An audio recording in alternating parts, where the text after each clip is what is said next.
Buenos días a todos y todas. Bienvenidos al espacio académico interactivo del PING.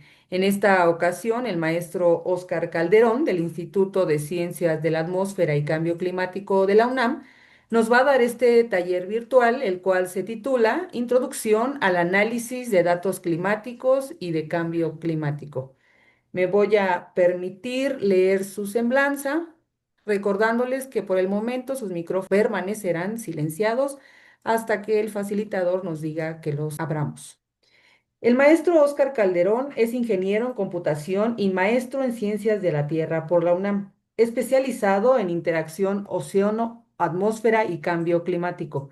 Actualmente es técnico académico en el Instituto de Ciencias de la Atmósfera y Cambio Climático de la UNAM, donde colabora en proyectos nacionales e internacionales enfocados en modelado climático, evaluación de riesgos e impacto del cambio climático.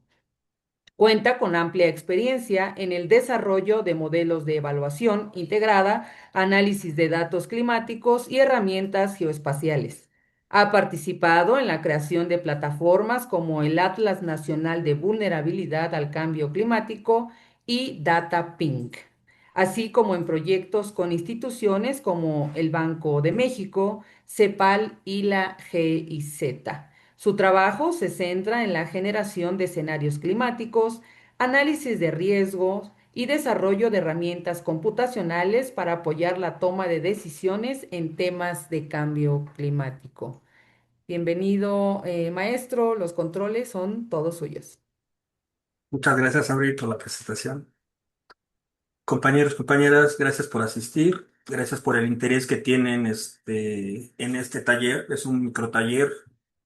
Este microtaller se está dando en el instituto en la parte del posgrado. O sea, tenemos una clase en el posgrado de análisis de datos, herramientas de análisis. Y este taller que les voy a dar está modificado para que llegue a todo público. En el posgrado lo hacemos más complicado, dura 6 meses, y aquí vamos a ver una parte en 4 sesiones. Les va a llegar un link donde van a estar las bases de datos, donde van a estar los programas y en donde voy a tener las presentaciones. Entonces, a ver, vamos a empezar a trabajar. Esta presentación al final se las voy a compartir en PDF y de igual manera la voy a subir al Drive. Y bueno, comenzamos. Este taller va a ser introducción al procesamiento de datos climáticos y de cambio climático usando MATLAB. Se les va a compartir un link para los que no han instalado MATLAB, lo instalen. Tenemos en la UNAM y en el Politécnico un uso gratuito para estudiantes y profesores de MATLAB. Si ustedes no tienen MATLAB, pueden utilizar una versión gratuita. Se registran en la página de MATLAB. Les va a llegar un link a su correo electrónico, validan el usuario y van a llegar a una página para la descarga, la instalación. Puede ser en Linux, Windows o MacOS. Entonces no importa el sistema operativo que tengan. Y dependiendo la potencia de la computadora que tengan, puede ser las últimas versiones o unas versiones atrás. Los comandos que vamos a utilizar, no importa la versión, creo que son universales. Entonces, comenzamos. Para hablar de cambio climático, vamos a necesitar visualización también de datos. No está relacionada de visualizar y analizar datos climáticos, pero una parte muy importante de análisis de datos es la visualización. Entonces, por ejemplo, aquí tenemos una matriz, es una tabla de Excel. Mañosamente está movida en unas tablas, en las columnas GQ, AG, AH, K. Si ustedes observan, es una matriz de ceros y valores numéricos de dos enteros con muchos decimales. Los valores están oscilando entre 20 grados a 50, ¿no? Entonces, es una matriz de temperatura. Para los que ya tenemos experiencia, podemos ver que parece ser que es el Golfo de México, la península de Yucatán, pero no podemos nosotros empezar a aventurarnos que se trata de eso si no tenemos más información geoespacial. Entonces ahí fui a saber, ok, estoy adelantando, aquí está. Entonces la página completa es esta. Nosotros vimos una sección muy pequeña del lado derecho de la figura. Es una matriz. A la matriz me alejé, me alejé, me alejé. Y podemos ver que es una matriz que está volteada, está de cabeza, parece ser que está de cabeza, está alargada, pero me representa el norte de América y centro.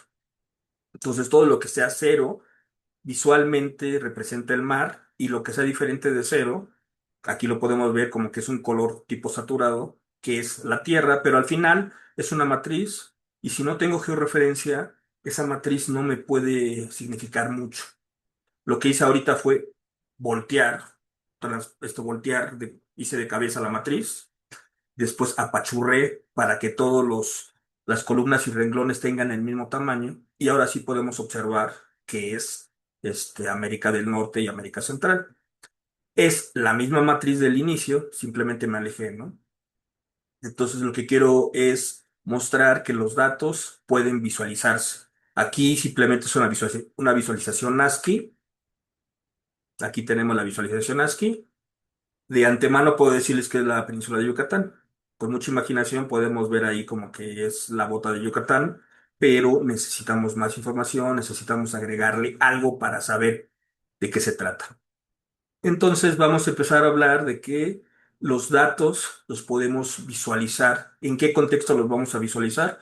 Les tenemos que poner colores, un falso color. Les podemos poner georreferencia para saber en qué localización se encuentran. Y a partir de estos dos valores y magnitud, podemos empezar a decir, ¿sabes qué? Estoy visualizando una variable climática, una variable geográfica, una variable espacial, una variable de latitud, por ejemplo, ¿no?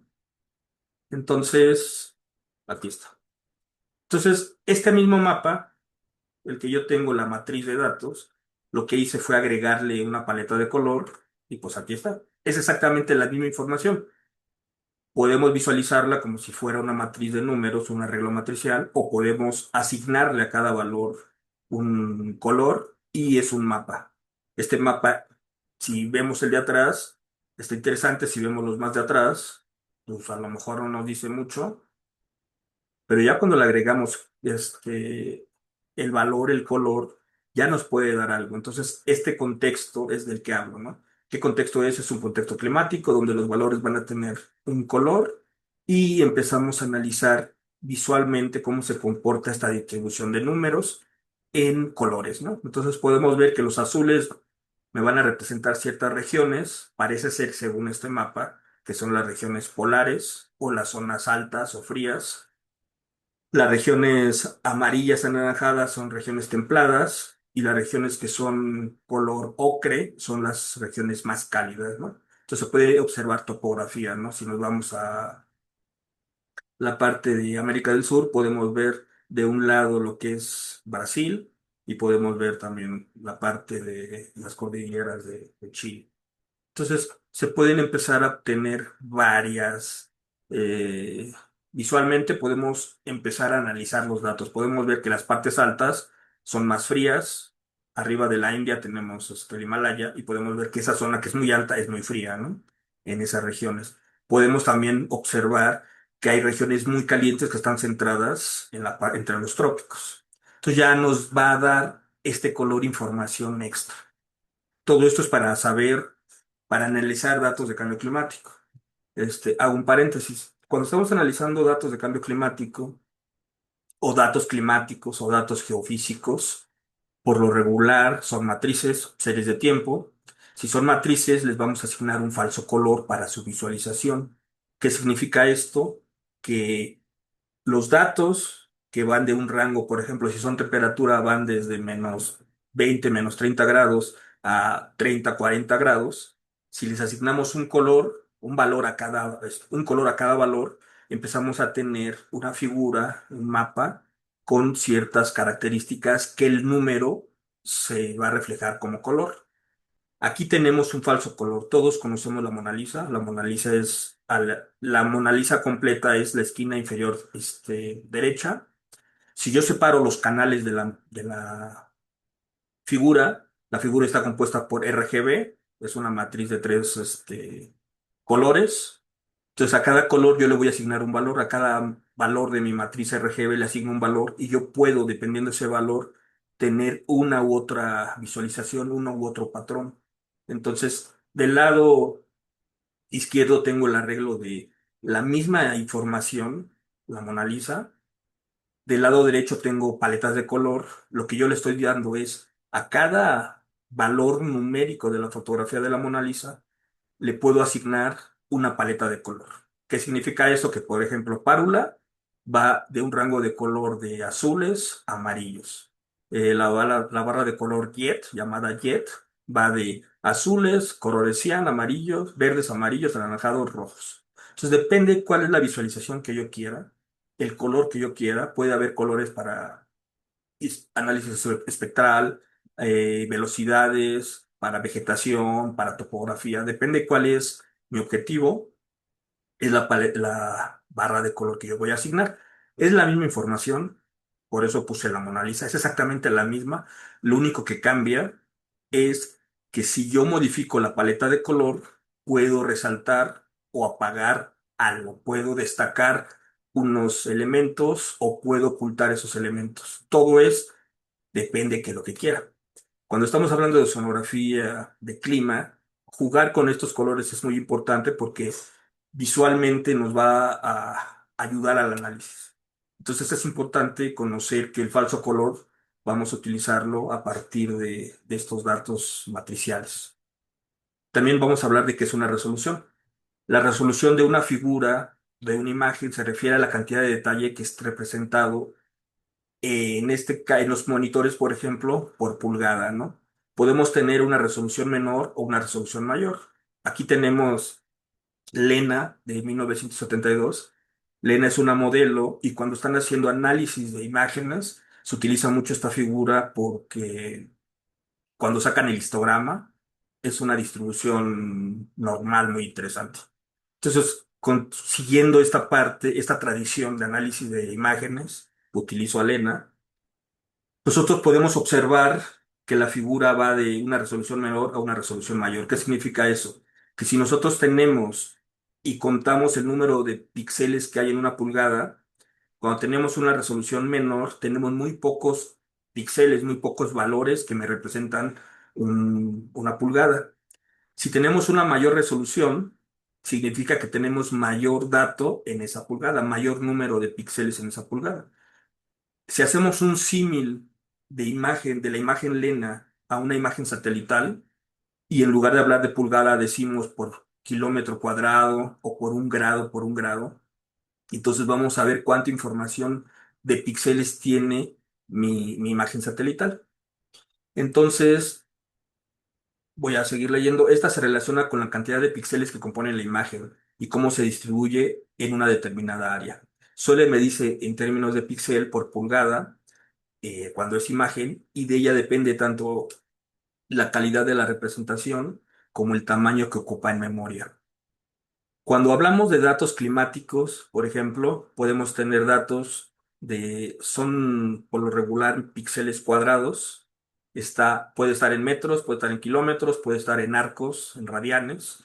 Entonces, por ejemplo, si yo hablo que tengo una imagen de 926 por 926 metros, eso implica que si lo convierto a arco, voy a tener 30 segundos de arco por 30 segundos de arco. Es la misma figura, es la misma, el tamaño de píxel, solo que una está en metros y una está en arco. El otro ejemplo es, si yo tengo una matriz con una resolución de un grado por un grado, estoy aproximando más o menos 100 kilómetros en el ecuador. Entonces, un grado por un grado en el ecuador, aproximadamente son como 100 por 100 kilómetros. Esa sería la resolución. ¿Por qué es importante hablar de resolución? Cuando nosotros tenemos datos climáticos, depende cuál es el objetivo de nuestro análisis, sería la resolución. Si yo quiero saber algo muy superficial, un análisis así express de la imagen o de la matriz, con una resolución de un kilómetro, de un grado o de 10 grados no es más que suficiente. Yo quiero saber cuál es la temperatura promedio, por ejemplo, de la zona norte de América. Con una resolución baja me puede servir. Si yo necesito una resolución muy alta para ver cuál es la temperatura de la selva lacandona, en el centro, por ejemplo, entonces la resolución es importante porque si tengo 100% kilómetros, a lo mejor mi zona de estudio es muy, muy pequeña, es donde vive este tal simio, por ejemplo, entonces necesito resoluciones más altas. Si quiero saber la resolución de una ciudad y son ciudades pequeñas, entonces un kilómetro por un kilómetro sería muy, muy buena aproximación. Y si tenemos 100% kilómetros, a lo mejor no es tan representativa el análisis en esa ciudad con esa resolución. Entonces, de ahí la importancia. Entonces, si los datos no están organizados y documentados, no nos van a brindar información. En teoría, la manejaríamos como si fuera ruido blanco, o sea, no nos servirían. Esta información debe de tener una estructura, esta información debe de tener un metadato, debe de estar organizada, me debe de representar, o me debe de describir qué variable es, si es temperatura, precipitación, si está a 1 metro, a 10 metros, me debe de decir cuál es el tiempo en el que se tomó, la fecha, o si es una serie de tiempo, debo de saber entre un elemento y otro elemento de mi serie de tiempo cuál sería la resolución espacial, cada cuando se tomó la información. Entonces, cuando estructuramos esta información, cuando organizamos, ya se puede comprender, y al momento de que se puede comprender esta matriz, esta información, se puede compartir con equipos de cómputo, con sistemas de programación, con sistemas de información, con nosotros mismos. Se puede transmitir y se puede analizar esta información, ¿no? Entonces, necesitamos que las matrices estén de tal forma organizadas para que nosotros podamos sacarles el mejor provecho y convertir datos en algo llamado información. Entonces aquí tenemos un ejemplo de cómo se pueden ver, cómo se puede existir ciertas representaciones. La primera figura es una imagen satelital de la temperatura superficial del mar. Es una imagen de un sensor europeo. Nos va a indicar cuál es la temperatura del océano en superficie. Esta figura, esta imagen satelital, ya está postprocesada, pero al final es una imagen satelital que cuando la visualizamos nosotros en un sistema de cómputo, por ejemplo, de programación o un sistema ARGIS, la vamos a visualizar como una matriz de datos, que es la imagen del medio. Pero también una matriz de datos, independientemente que sea una imagen satelital, si yo tengo una matriz de datos, la puedo visualizar yo con otros de otra forma, ¿no? O sea, a lo que yo voy que es como que una triada.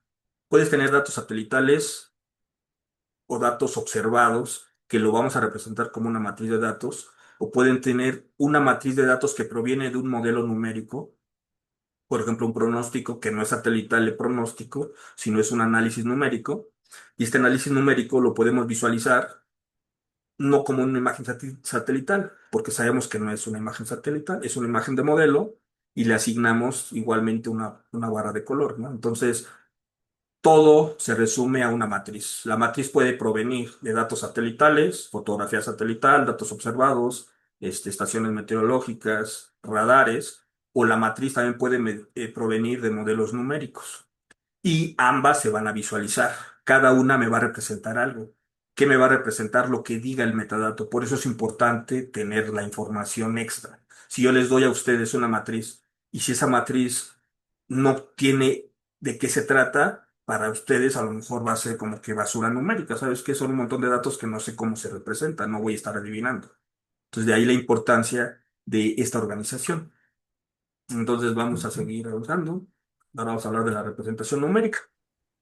Oscar, perdón la interrupción, Manda. nos preguntan que generemos una cuenta de MathWork con nuestro correo de terminación unam.mx. ¿Qué hacemos si no somos de la UNAM?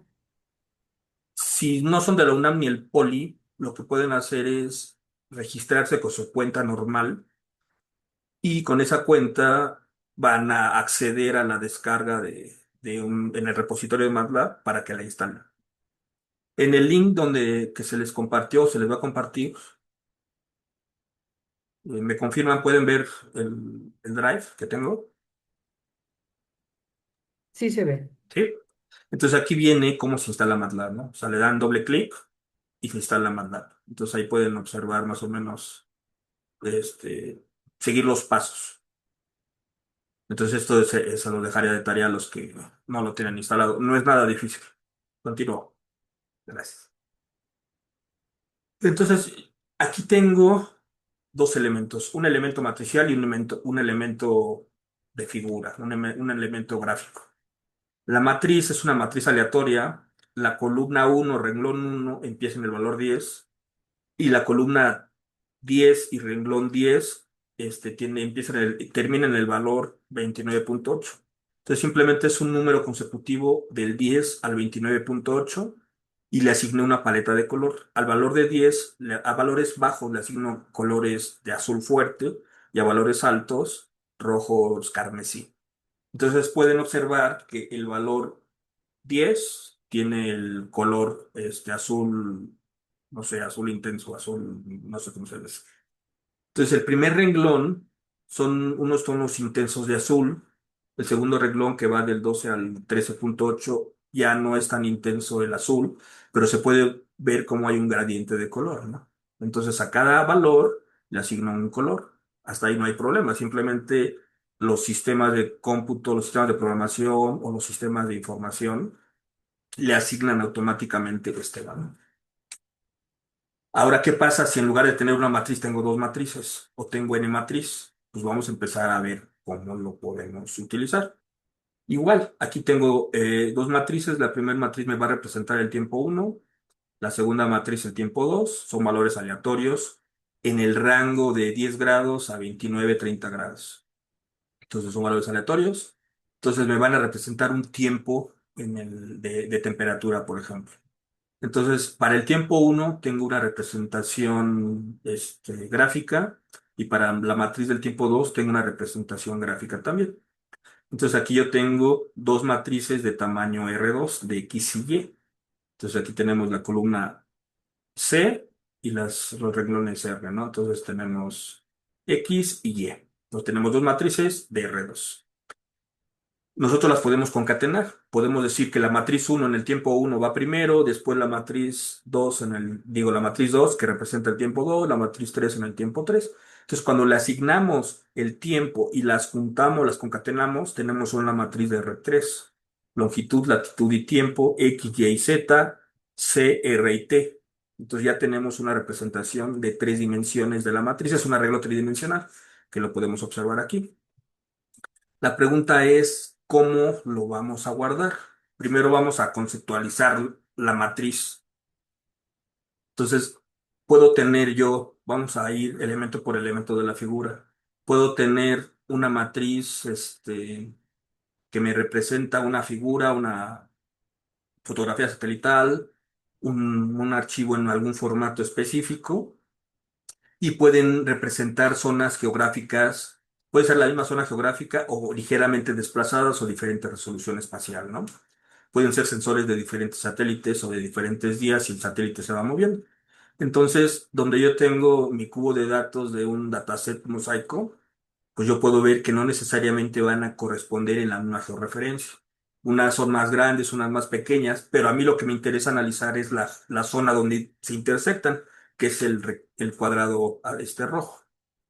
Entonces, con esto, ups, yo puedo eliminar toda la información que no es de mi interés, recordando que la información en cada una de las matrices, la información que me interesa es la del cuadro rojo. Entonces recorto el cuadro rojo y tengo la tercera figura, tengo un cubo de datos. Entonces el cubo de datos van a representar una longitud, una latitud y a lo mejor el vector vertical es el tiempo. Puede ser profundidad o puede ser otra variable diferente, ¿no? Por lo regular lo manejamos como tiempo. Entonces yo tengo una matriz, latitud, longitud y tiempo, y esta matriz, al ser matriz, yo la puedo rotar en varios ángulos. Entonces no me importa, sigue siendo la misma matriz. Entonces la tercera figura es latitud, longitud y tiempo, pero simplemente está rotada, ¿no? Podemos ver que ya la latitud y longitud ya no es un corte horizontal, ya es un corte transversal, vertical. Y el tiempo se mueve hacia el espacio horizontal. Sigue siendo la misma matriz. Es un cubo de datos. La pregunta ¿cómo voy a manejar este cubo de datos? Entonces, resumiendo, cuando yo hablo de R1, es una matriz de tamaño uno por n tiempo, un vector. Es un vector, es una matriz para un espacio uno, o sea, es un vector, es una serie de tiempo, pues, pero es un caso especial de una matriz. Para R2 es una matriz de longitud-latitud. R1 solamente es tiempo, o puede ser latitud, o puede ser solo longitud. R2 puede ser latitud y longitud. R3 le agregamos una nueva variable, puede ser el tiempo, o puede ser profundidad, puede ser altura. Y si agregamos una dimensión extra, ya vamos a tener R4, R5, Rn. Ya puedo tener arreglo de arreglos. Entonces todo esto a lo mejor dicen que tiene que ver con cambio climático. Estamos entrando, es una introducción. Estoy tratando de introducir a todos, a todos ustedes que no están muy familiarizados con los datos. Para las personas que están muy familiarizadas, a lo mejor es un poco lento. Les pido una disculpa si es así, pero es para incluirlos a todos y a todas, ¿no? Y bueno. Entonces, nuevamente aquí tengo un arreglo matricial. Imagínense que en lugar de tener una variable, tengo tres variables, variable uno, variable 2, variable 3. Y tengo, para cada variable, tengo su, su matriz en el tiempo. Entonces yo tengo un arreglo de arreglos. Tengo un arreglo en el tiempo de arreglos de la variable uno, 2, 3, 4. La pregunta sería, ¿cómo lo voy a procesar?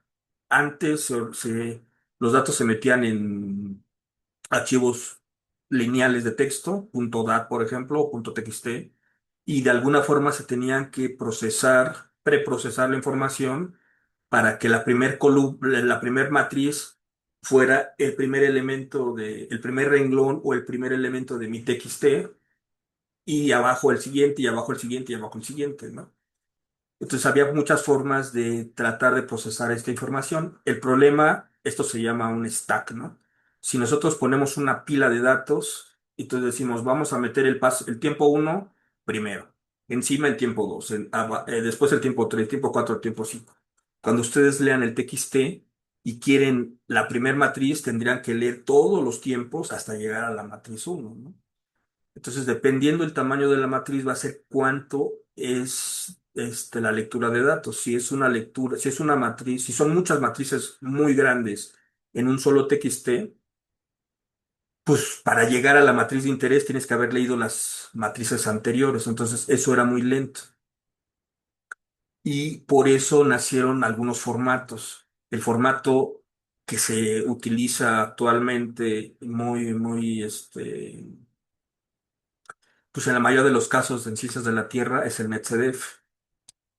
Este es un formato de archivo estándar internacional. Actualmente ya han estado modificando este NetCDF, ya tenemos otro tipo de NetCDFs. NetCDF nos ayuda a almacenar y a organizar datos. También se pueden compartir estos datos. Son datos científicos, multidimensionales y datos espaciales. Eso es lo importante. Ya tienen la componente geoespacial. Fueron desarrollados por Unidata. ¿Qué tienen estos datos? ¿Qué tiene este formato? Es un archivo NetCDF que está compuesto por elementos que me van a decir el tamaño, la dimensión, me van a decir las variables, cuántas variables tengo. En el ejemplo anterior teníamos un arreglo de tres variables, ¿se acuerdan? Y tiempo, y tenemos longitud y latitud. Entonces vamos a ver las dimensiones, el tamaño del tiempo, cuántos elementos de tiempo tengo, cuántas matrices en el tiempo tengo, cuál es el tamaño de la longitud, latitud, si tengo niveles, por ejemplo en el océano o en la atmósfera, aquí también me va a decir el nivel, me va a decir cuántos arreglos tengo, cuántas variables tengo y qué atributos, eso es lo importante. Cuando hablaba hace rato de que una cosa es datos, otra cosa es información. Cuando juntan estas dimensiones con las variables, con los atributos y metadatos, ya tenemos la información completa. Tenemos el atributo, que es el metadato, tenemos la variable y tenemos la dimensión.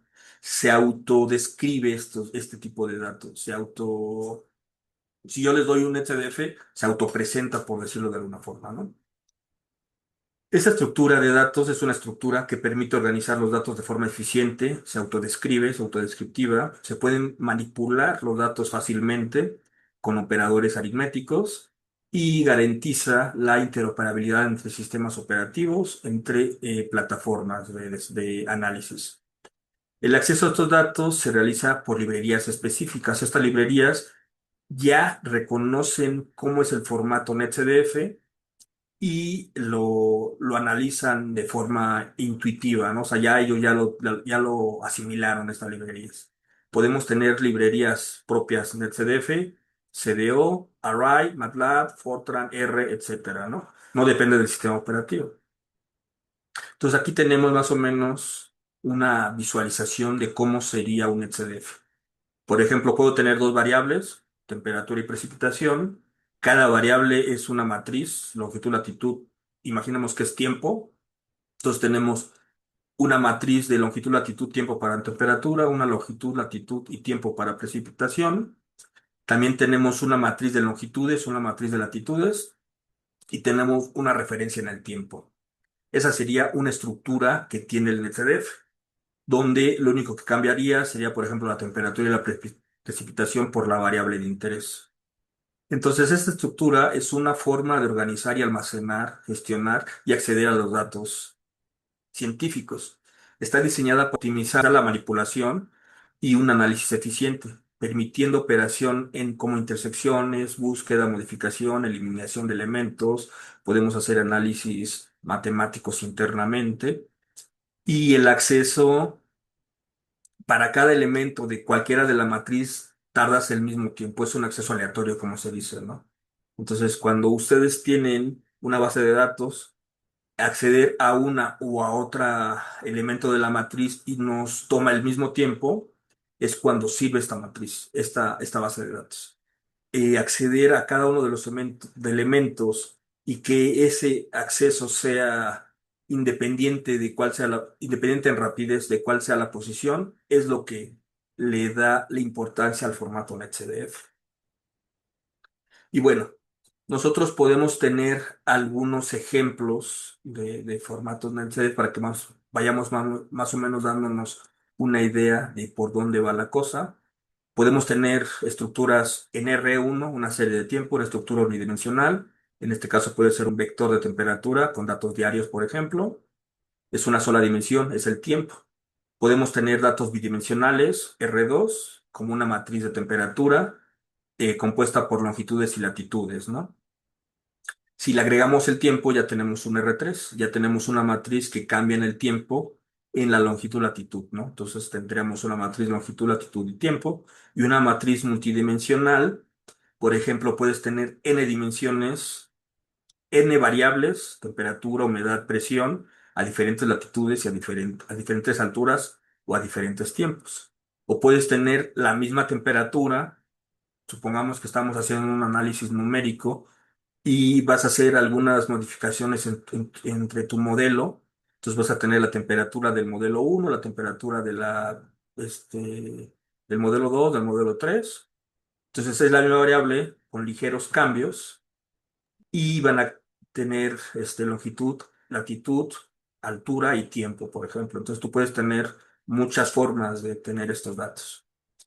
Este sería rápido cómo se vería o cuál sería el encabezado del CDF. Aquí en análisis de datos climáticos, el 99% de los datos están en formato NetCDF, entonces es bueno saber cómo están compuestos. Entonces podemos tener un encabezado que va a tener la dimensión, las dimensiones que nos van a permitir definir lo que se va a representar en el espacio y en el tiempo. Tenemos las variables asociadas, cuáles son mis arreglos matriciales de los datos y los atributos, el metadata, quién lo hizo, cuándo lo hizo, en qué unidades está, si lo tengo que multiplicar por algún elemento otro, qué me representa esta variable, quién lo hizo, cuándo lo hizo o cómo se tiene que utilizar, ¿no? Entonces, si yo tengo todo esto en un solo elemento, ya tengo la información del NetCDF. Entonces podemos ver, por ejemplo, en medio en el recuadro gris, que es la profundidad de la nieve, que es una matriz que me representa para este ejemplo 16 columnas por 200, digo, 160 columnas por 240 renglones, son pasos de tiempo diarios, y eso es lo que está en color amarillo, lo que está en color cian es la variable autodescriptiva, es el metadato. Y del lado derecho es exactamente lo mismo, nada más que está ya desglosado. Ya tenemos el tiempo que tiene, son datos diarios anuales, son 365 días. X, que es longitud, tiene 160 elementos. Y, que es la latitud, 240 elementos. Y los atributos, podemos ahí ver que está en centímetros, por ejemplo, que son las unidades, es la profundidad de la nieve, longitud, latitud. Podemos ver que el tiempo está en un calendario estándar. En el tiempo donde dice unidades, Date Size 2006, ahí es el pivote. Lo voy a explicar más adelante cuando lleguemos a análisis de los datos. Vamos a ver el calendario. Y en X y en Y son las coordenadas. Entonces, continúo. Es exactamente lo mismo, es otra forma de representar los datos del metadato. Simplemente aquí es con ArcGIS, aquí es con un sistema en línea. Agarras esta información del metadato y la pones en una representación bonita, pero es la misma información. Esto es desde línea de comando, o sea, podemos ver la información como texto también, así se vería.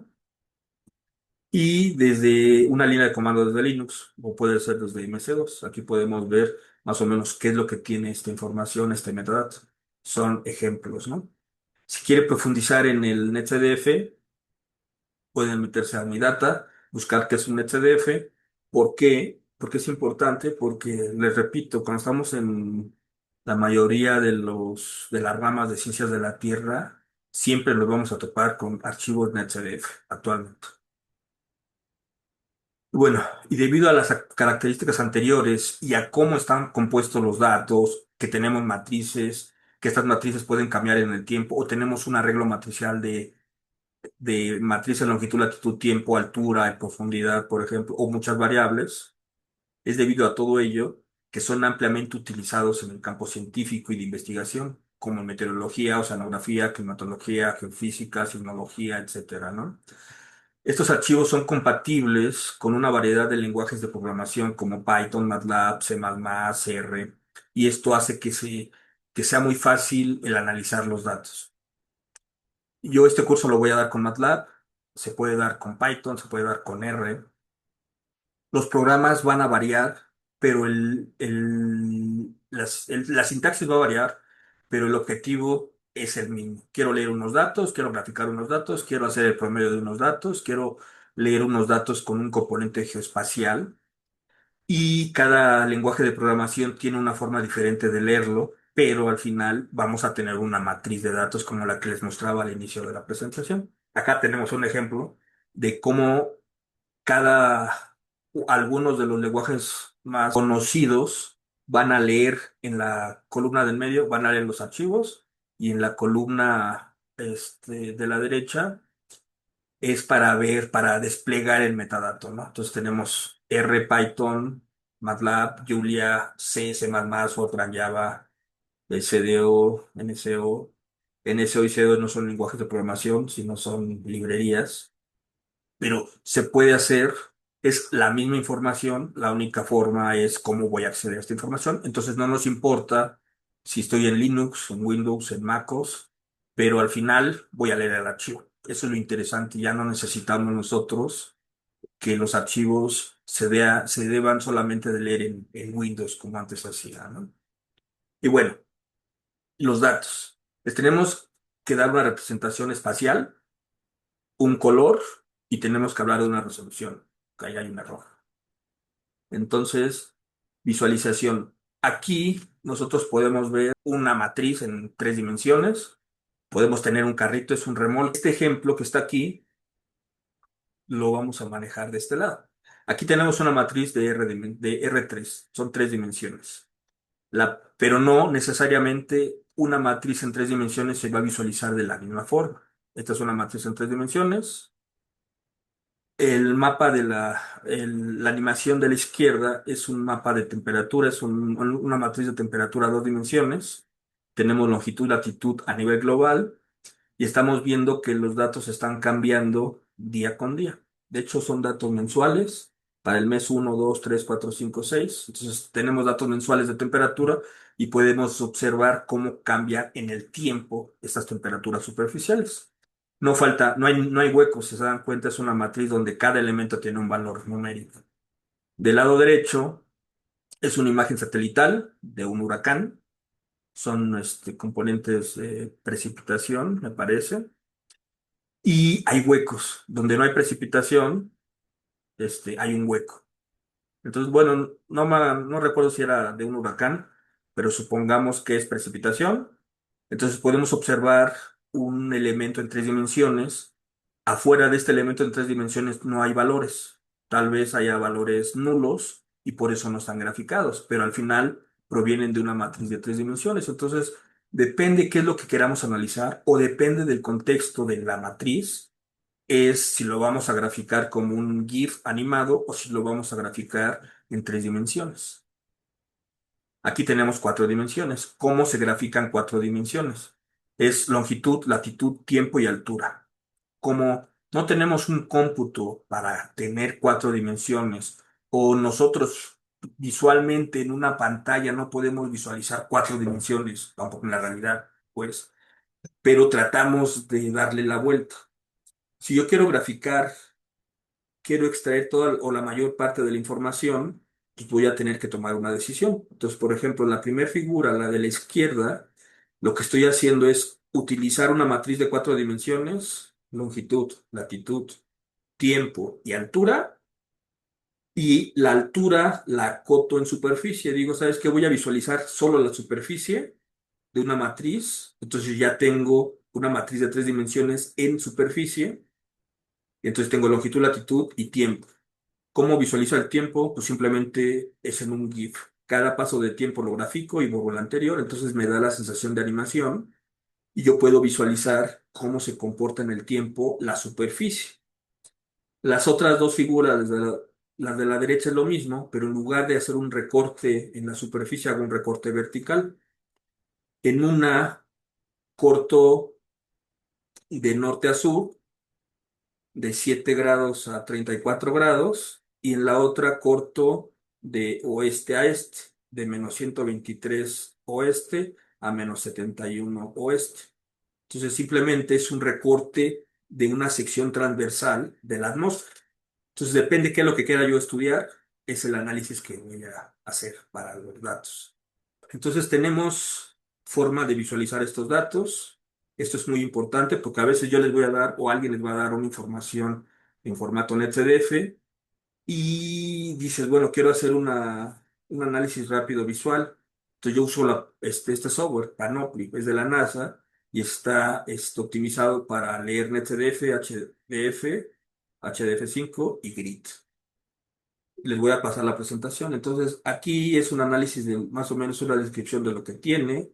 Puedes tener más de 100 proyecciones cartográficas, tienes el control de las paletas de color, puedes agregar líneas de costa o subir otros polígonos, puedes salvar las figuras en varios formatos, puedes calcular operadores como la raíz cuadrada de la suma de los cuadrados, que sería la velocidad. Puedes tener n longitudes y corre en Windows, Linux y Mac, solo se requiere Java.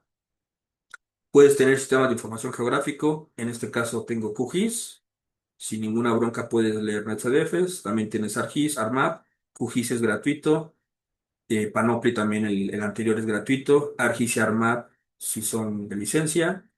Acá tienes una lista gigantesca de software gratuito para analizar NetCDFs o visualizar NetCDFs.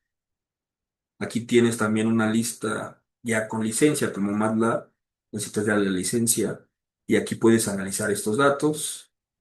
Y bueno, nuestro flujo de trabajo es, vamos a descargar los datos de alguna plataforma, ya sea del Drive que les vamos a compartir. Vamos a tener bases de datos como Copernicus, el SEMIP6, el DataPing, del Ping. Una vez que descarga los datos, vamos a preprocesarlos. Pueden ser puede procesarlos o no. Por ejemplo, si ustedes necesitan estudiar solamente México, vas a hacer el recorte de México para no estar analizando toda la matriz global. Entonces, eso sería un preprocesamiento.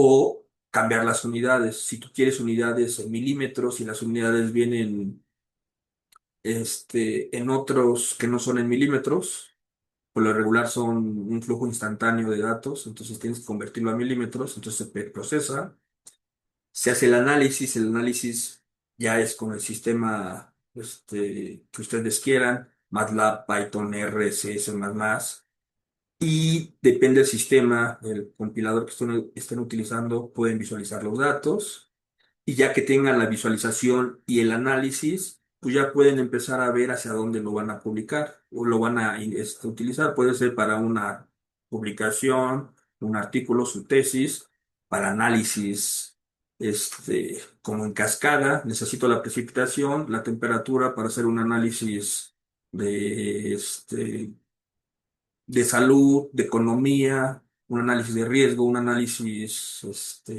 de pérdida de biodiversidad. Entonces pueden utilizar estos datos de la salida de los análisis en modelos numéricos, en artículos, toma de decisión, ¿no? Existen muchos portales para descargar los datos climáticos. Son portales web, son atlas web, son bases de datos. Este es donde yo bajé los datos que se los voy a compartir, es el SOMIP 6. Los datos son muchísimos los que tenemos en SOMIP 6. Son muchas variables, el orden de 80 variables, tienes más de 40 modelos de circulación general, más de 5 SSPs, muchos experimentos, datos históricos, datos proyectados, datos de entrenamiento. Aquí se descarga la mayoría de los datos. Tenemos WorkClean, ya están preprocesados los datos, ya les están dando ciertas reglas, ya no está tan fácil el cambiar un periodo de tiempo, sino ellos ya te dicen, ¿sabes qué? Los periodos van a ser de 20 años, por ejemplo, aquí, del 21 al 40, de 41, que ahí hay un error en la página, al 60, del 61 al 80 y del 81 al 2000. Entonces ahí empiezan ustedes a jugar, a analizar estos datos con esas reglas. En el CERMIP ustedes bajan todos los meses y ustedes hacen el análisis. Y aquí ya está precalculado los horizontes de tiempo. Y también en el CEMIP ustedes tienen el orden de 40 y 100 y en WorkClean tienen esta lista, son como 12. Las variables que tiene WorkClean son alrededor de 4 y el CEMIP tiene como, les comento, alrededor de 80. También tienen Copernicus, que son los europeos. Esta página me encanta. Soy usuario de Copernicus. Muchas bases de datos, muchas variables, ya se descargan preprocesadas o postprocesadas y otras las descargas tal cual y ustedes les toca analizarlas, ¿no? También está el Climate Explorer de los holandeses. Esta es muy padre. Básicamente lo que hace esta página, nosotros también, bueno, nosotros vamos a hacer un ejemplo de uno de tantos que tiene esta página. Esta página analiza todos los datos, tiene adentro internamente scripts para generar series de tiempo, para generar climatologías, anomalías y análisis matemáticos muy específicos, muy interesante. Tienen un visualizador del IPCC. Aquí pueden visualizar y descargar las ciertas variables con ciertas reglas que ellos tienen. Este es un IARMOS, este yo lo programé. Ya quité otro que ahorita se está actualizando del INEC, pero estuve en el proyecto de UNIADMOS. Aquí lo que teníamos es un límite de tiempo y se programaban solamente para México y para cierto horizonte de tiempo y para ciertos modelos DCM. Y por último, el DataPing. Este es el Atlas que está en constante desarrollo. Ahorita ha tenido una pausa porque estamos analizando los datos que queremos subir y una vez que se suban ya vamos a tener en no sé, en un mes ya vamos a tener una cantidad muy grande de bases de datos extra. Este Atlas se ha estado desarrollando en el PINC y yo que formo parte del Instituto de Ciencias de la Atmósfera y Cambio Climático y tratamos de todas las cosas interesantes y rescatables de cada uno de los atlas anteriores que les mostré anteriormente, tenerlos aquí. Y bueno, nosotros vamos a utilizar en este curso datos de WorkClean. que es esta base de datos. Esta visualización cartográfica es del WorkClim. Ese es el link. Y aquí es una pequeña descripción de qué es WorkClim. No voy a entrar ahorita en detalle, simplemente la pongo aquí. Les comparto la presentación. Esta es una lista de lo que tiene WorkClean. ¿Por qué les doy la lista de WorkClean? Porque es más sencillo que ustedes vean cómo se comporta WorkClean y después vean otras páginas y digan, ah, mira, es muy parecido a WorkClean, pero esta página tiene tales variables, tiene tales resoluciones o tiene muchísimas más variables, pero todo funciona igual, ¿no? Estás hablando que tienes una resolución, tienes un sistema de coordenadas, un formato FFIR o un XDF y son conjunto de productos climáticos y derivados climáticos. Entonces, como que este es el ejemplo más bonito de cómo debe de ser una página sencilla y las demás se van complicando, ¿no? Vamos a utilizar también datos del CRU. Este es un reanálisis, igual que el WorkClim. ¿Qué es un reanálisis? Se los dejo de tarea. Así en palabras muy, muy vagas, es utilizar datos observados de diferentes fuentes, estaciones meteorológicas, radiosondeos, fotografías y datos de sensores satelitales, este, radares, y por otro lado tienes modelos numéricos de clima, los juntas, los datos observados los metes a tu modelo y creas, y lo que tratas es de llenar huecos en el espacio y en el tiempo y tienes un reanálisis espacialmente explícito donde no hay huecos y en el tiempo, cada paso del tiempo pueden ser horas, pueden ser días, meses, años llenas esos huecos, ¿no? Porque tú puedes tener datos satelitales y si hay una nube, hay un hueco. Este reanálisis con los datos donde sí existen datos observados se utilizan para rellenar estos huecos. Entonces, el CRU también lo vamos a utilizar. Datos del CEMIP 6. Este es un ejemplo de dónde están los datos del CEMIP 6 de Copernicus. Los datos que les vamos a compartir son datos del CEMIP 6 directamente. Y este es el data ping. Cuando acabemos este pequeño taller, vamos a hacer una pequeña parte de lo que hace el data ping. El data ping, lo que ustedes van a hacer es recortar un área, sacar el promedio de esa área, o pueden sacar la anomalía respecto a cierto periodo histórico de tiempo, y esa anomalía, le podemos hacer una interpolación, le podemos hacer un promedio espacial y tener una anomalía cada mes y tener una serie de tipos de anomalías. Eso lo hace DataPing en tiempo real. Nosotros lo vamos a hacer en MATLAB. Actualmente el DataPing tiene 38G100 del CEMIP 6. Tenemos datos de temperatura máxima, mínima y media. Tenemos cambio porcentual. Tenemos salidas de un modelo de evaluación integrada desarrollada por Francisco Estrada, por el doctor Francisco, y hemos colaborado en el grupo. Y tenemos medidas de riesgo y punto y aparte. Esto se los dejo de tarea, por favor, se los pido encarecidamente que vean cómo es la multiplicación de una matriz. Aquí está, se las explico, pero quiero que ustedes lo comprendan. ¿Por qué quiero esto? Porque en este momento vamos a empezar a utilizar MATLAB y vamos a utilizar el concepto de la multiplicación matricial, pero no este concepto. Este es el concepto aritmético de la multiplicación matricial. Yo tengo una matriz A, tengo una matriz B, y para multiplicar la matriz A por la matriz B, por ejemplo, la posición este, 2,2 de la matriz C, que es el resultado, es el renglón 2 por la columna 2. Entonces aquí podemos ver cómo es un ejemplo de que es esto por esto, ¿no? Es el elemento del renglón 2 por el primer elemento del renglón 2 por el primer elemento de la columna 2, el segundo más el segundo elemento del renglón 2 por el segundo elemento de la columna 2 más el tercer elemento de la columna 2 por el tercer elemento del renglón 2, etcétera. Y al final sumamos todo y nos va a dar el, el elemento 2,2 de la matriz C. Esta es la definición de la multiplicación matricial, de la definición algebraica. Entonces quiero que la tengan en la mente porque cuando estemos haciendo ejemplos, pues vamos a empezar a ver cuál es el cambio. Entonces, antes de abrir micrófonos, les quiero mostrar esta parte. Esta es una guía básicamente de cómo se instala MATLAB, ¿no? MATLAB es un laboratorio matricial, todo lo van a manejar como una matriz. Se van a dar para instalarlo, se van a dar de alta si están en la UNAM, en este link, y si no están en MATLAB, en la UNAM, se van a la página oficial de MATWork, de MATLAB, se registran con un correo electrónico, les va a llegar a su correo electrónico una confirmación, le dan clic, se vuelven a ir otra vez a la página de MathWork, se loguean y después en algún lugar va a venir un download de la versión de MATLAB de prueba y esa es muy interesante y les va a servir para este taller.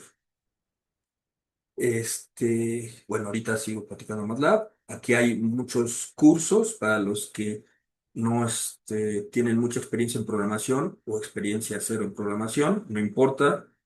Se ha hecho este taller pensando que la mitad de la población de los asistentes no sabe programar, entonces les voy a dar una introducción muy rápida de programación y para los que saben programar, les pido tantitita paciencia porque les tenemos que dar oportunidad a todos y a todas.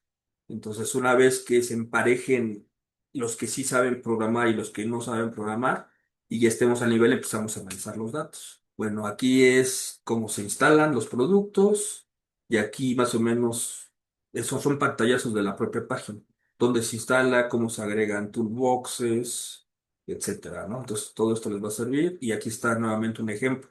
Básicamente es como el resumen de la instalación de MATLAB. Esta versión es la 24, ya estamos en la 26B, creo. Cada año surge una nueva versión. Demanda pues, un poco de RAM, 8 en RAM mínimo, 16 máximo. Las nuevas versiones creo que son hasta 24 máximo recomendado. Bueno, no es máximo, más bien es el recomendado. Y de almacenamiento, la versión básica es la de 4.2 gigas, pero si ustedes este, quieren instalar todos los toolboxes, pueden llegar a ocupar como 25 gigas en RAM. Puedes utilizar gráficos, tarjetas de video, o puede utilizar la tarjeta, bueno, el chip que viene en el procesador, que ya lo resuelve MATLAB, pero sí, es importante considerar que si tú tienes un acelerador gráfico, una tarjeta de video, los análisis van a ser más rápidos, ¿no? Entonces aquí tenemos los requerimientos para Windows, para MacOS y para Linux, perdón, que bueno, no sé por qué arriba dice Linux y abajo Windows y Linux, pero bueno, ya vi. Entonces esto es para MacOS, entonces para las nuevas versiones de Mac, la misma RAM. Y esto es para Linux. Y para Linux pues, lo pueden utilizar en Ubuntu, Debian, Red Hat, SUSE, Fedora, Santos, Santos no, perdón, eso es otra cosa. En cualquier color de distribución de Linux ustedes lo pueden utilizar siempre y cuando sea una visualización. Tengan el X dado de alta, ¿no? Que tengan la parte gráfica. La memoria, es el mismo requerimiento. La única diferencia es que Linux funciona más rápido todo. Y bueno, aquí es cómo crear su cuenta. Es una pequeña introducción de MATLAB. Y más o menos es cómo está compuesto MATLAB y cursos en línea, ¿no? Y esto se los voy a dar en un momento. ¿Tienen alguna duda, compañeros? Ahora sí, 5 minutos para que tome agua en lo que, alguna duda de lo que hemos visto de la presentación, por favor. Ya tienen abiertos los micrófonos. Disculpe, profesor, es que quería saber si el último link que colocó en la presentación es para videos tutoriales de MATLAB. Sí, ahí Ah, están. ok. Sí. Ah, Gracias. de nada. Buenas tardes. Hola, buenas tardes. Le quería consultar, profesor, de lo que estuvimos viendo. Cuando usted mencionaba sobre la resolución espacial que estábamos viendo, decía que era en el Ecuador. ¿Qué tal si trabajamos más hacia el sur, por ejemplo? Yo soy de Argentina. ¿Tendríamos que tener alguna consideración con los datos que utilicemos en cuanto a la resolución espacial? Sí y no. Nosotros vamos a trabajar en arco, un grado de arco, ¿no? 30 segundos de arco, ¿no? Entonces vamos a estar en las unidades de grados. Si lo quieres convertir a kilómetros, hay una fórmula del seno, o sea, hay una función para convertir datos geoespaciales a kilómetros considerando la latitud. Entonces, eso no lo vamos a ver, pero sí se tiene que considerar. Entonces, por ahí deja busco en unos apuntes que tengo y en el Drive les comparto la función de cómo sería esa consideración, ¿no? Pero sí es importante saber que el promedio debe ser un promedio pesado por ahí, Ah, básicamente. perfecto. Eso sería casi en cualquier base de datos que consideremos, digamos. Es geoespacial, sí. Perfecto. Muchísimas gracias, profe.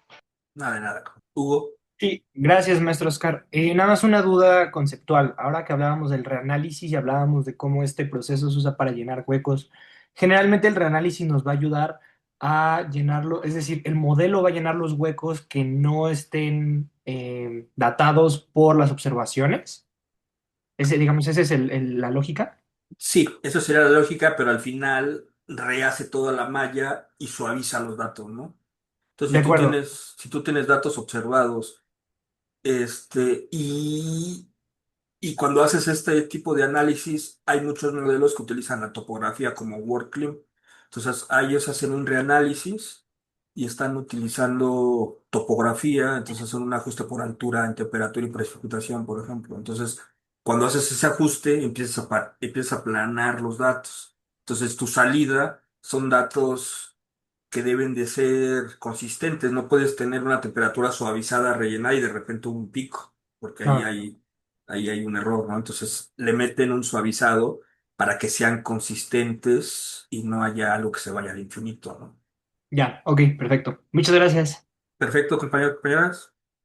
Continuamos con la presentación. Solo hay una Ah, pregunta ok. de Mireya Obando. Dice, yo he tratado de descargar datos de parámetros meteorológicos de Copérnico, pero solo son de ciudades importantes porque requiero de Ciudad de Tampico, Tamaulipas. Ahí tienes que buscar datos del ERA 5, por ejemplo. O sea, yo tengo datos de ERA 5, creo que están a 20 kilómetros o 10 kilómetros de resolución espacial, pero es todo el dato a nivel global. Entonces sí, trata de buscar y buscar más. Entonces a lo mejor tú estás buscando un producto que no es el adecuado. Entonces necesitas un producto que sea espacialmente explícito con una resolución, ¿no? Si existen, entonces es cuestión de que llegues al más adecuado. Entonces igual mándame un correo, y ahí te mando el link. Perfecto. Entonces ahora vamos a abrir MATLAB. Va a ser exponencial el asunto. Voy a ir lo más claro, pero también lo más rápido posible para que los siguientes 3 días nos alcance el tiempo para realizar todos los programas. Bueno, entonces este es MATLAB. Mi versión es la 25B. Esta vamos a manejarlo o vamos a analizarlo de la siguiente manera. La parte que estoy moviendo es un editor de texto. Ustedes pueden usar un editor de texto externo y después correr ese programa dentro de la línea de comando, que es esta. Entonces, empecemos de nuevo. En la línea de comando nosotros podemos hacer operadores. Aquí está el análisis de 5 más 5. Este, son operadores aritméticos. O aquí también podemos programar. Aquí podemos hacer directamente una programación, no sé. Entonces podemos hacer una programación en la línea de comando y MATLAB lo resuelve, ¿no? Si nosotros queremos hacer una programación y guardarla, cuando yo apague MATLAB, todo lo que tengo aquí en la línea de comando de Windows se va a borrar, se va a guardar en el historial, pero voy a perder ese contexto. Entonces yo tengo un editor de texto, de código. Este editor de código está casado con el lenguaje de MATLAB y cambia de colores. Por ejemplo, si yo quiero comentar algo, todo lo que esté comentado va a ser color verde por los colores que están por default de MATLAB. Ustedes los pueden cambiar. ¿Qué es un comentario? Si nosotros ponemos algo como un pesito, todo lo que esté enfrente no le va a hacer caso, ¿no? Digo, ¿cuál pesito? Porcentaje. El símbolo porcentaje, no sé cómo se llama, la verdad. Entonces, si ponemos el porcentaje, todo lo que ven enfrente va a ser comentario y se va a poner en verde. El sistema no lo va a considerar.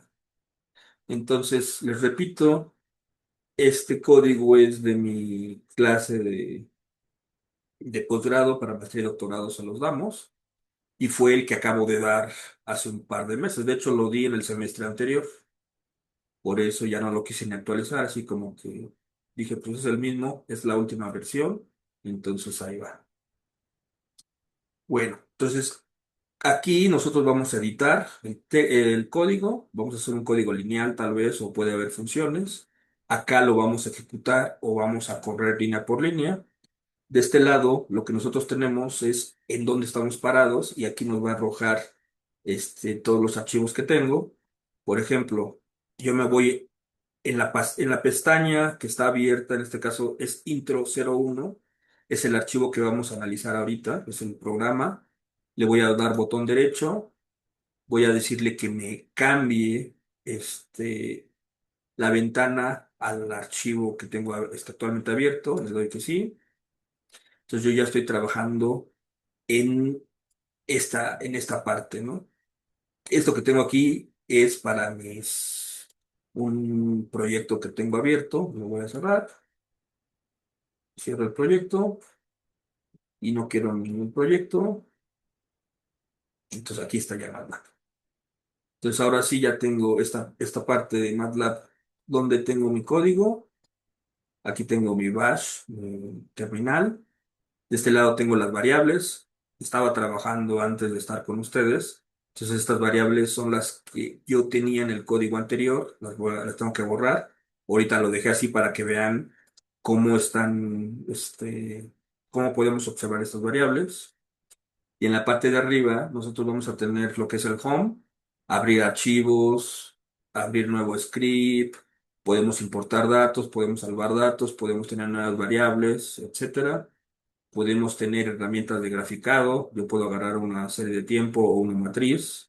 Aquí tengo varias series de tiempo.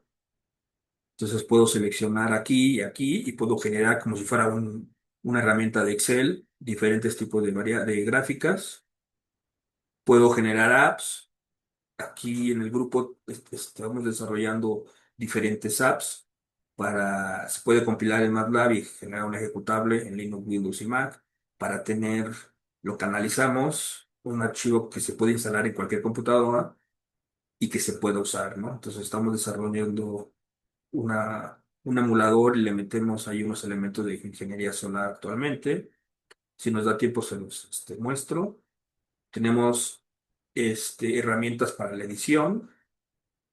Si lo queremos publicar, ya hay cosas para publicarlo en internet o extraerlo en PDF, etcétera. Y si queremos visualizar, cambiar la visualización. Entonces, básicamente, yo voy a utilizar abrir nuevo archivo, abrir archivo existente. Aquí está, si lo abro, por ejemplo, voy a abrir el segundo. Aquí está. Simplemente me cambio de pestaña. Voy a actualmente utilizar lo que se llama intro 01 y voy a utilizar en editor, si yo quiero, voy a usar algo que se llama Room, lo voy a picar aquí, pero eso lo vamos a dejar hasta el final, al final. Entonces ahorita lo que voy a hacer es utilizar esta parte, el editor y en la línea de comando. Bueno, comenzamos. Va a ser una pequeña introducción de una clase y media más o menos. O sea, ahorita y un pedazo de la siguiente clase va a ser la introducción. Nuevamente, este. Cuando están programando necesitamos documentar la información o a lo mejor una variable no me interesa y la oculto de la programación, por ejemplo, sin borrarla. Entonces lo que hago es simplemente la comento, ya está oculta como si fuera un comentario. Entonces, con este símbolo de porcentaje voy a comentar lo que yo necesite comentar. Por ejemplo, aquí documento es la clase uno, es la introducción, mi nombre, el instituto y la fecha. La fecha es de la maestría, ¿no? Entonces, ahora sí, hay, MATLAB tiene varios elementos, varias funciones que hacen a veces lo mismo. Entonces, por ejemplo, hay una función que se llama clear hay otra función que se llama clear all, hace exactamente lo mismo, solo que una optimiza más memoria que la otra, pero es lo mismo. Entonces yo uso la función clear, como su nombre lo dice, voy a limpiar las variables. Entonces cuando la ejecute, esta parte que tenemos aquí se va a borrar. Entonces vamos a ejecutarla, ya se borró. ¿Qué quiere decir? Es todo lo que yo tenía en RAM. Entonces, acabo de borrar todo lo que tengo en RAM. A veces, con las computadoras, con un sistema operativo medio corrupto, pasamos seguido en Windows, o con sistemas operativos un poco viejos, no han optimizado la memoria. Entonces, MATLAB ha tratado de optimizar la memoria y no utilizar memoria residual. Entonces, por una buena costumbre de programación, yo siempre borro memoria RAM. ¿Por qué? Porque no quiero que haya un valor residual por ahí atorado que vaya a afectar mi programación, mi análisis. Entonces borro variables y también borro todas las figuras que tenga abiertas. ¿Qué es lo que hice? Con mi mouse, con mi teclado, seleccioné esta línea o lo puedo seleccionar con el mouse.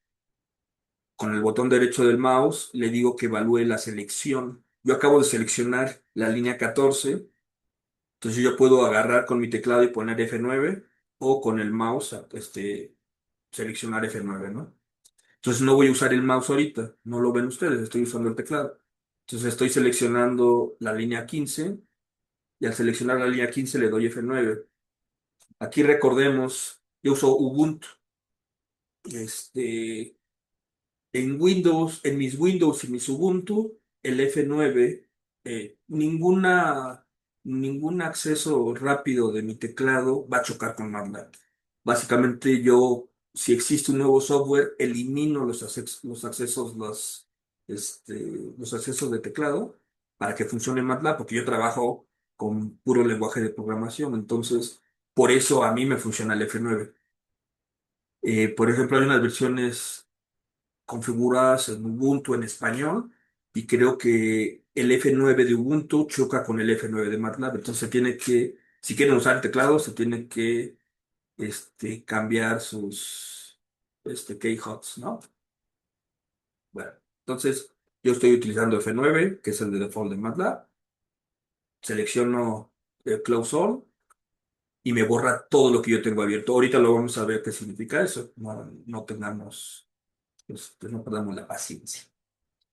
MATLAB tiene varias palabras reservadas, entre ellas son los comandos y unas variables que ya están predefinidas, como por ejemplo la palabra pi. Pi es el valor de la constante pi. Aquí nos está arrojando 3.14. MATLAB originalmente lo que trata es, quiero arrojarte datos rápidos. A mí me interesa que los datos, visualmente hablando, sean muy rápidos para el usuario. Entonces simplemente trunca todo el valor de pi y pone 3.14. Pero no quiere decir que tenga el valor internamente 3.14. Internamente MATLAB tiene 3.14, 15, 16, 80 y tantos, bla, bla, ¿no? Aquí solamente estamos usando, visualmente hablando, 3.14, ¿no? También tiene otro valor que se llama i, que es el valor imaginario. Ahí está. Aquí no vemos la siguiente parte, pero i tiene el valor imaginario.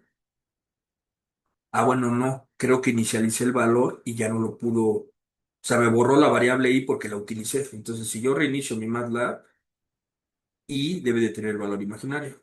Entonces, no lo voy a reiniciar. para no meter ruido, pero si ustedes en su computadora ponen i, seguramente les va a poner 0 más 1i.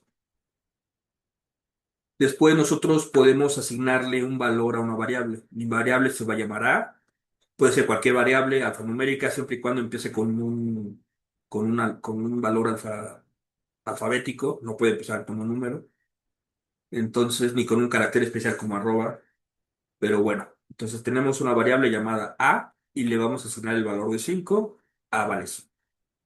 Y lo podemos ver aquí, en el workspace tenemos la variable a y tiene su valor 5.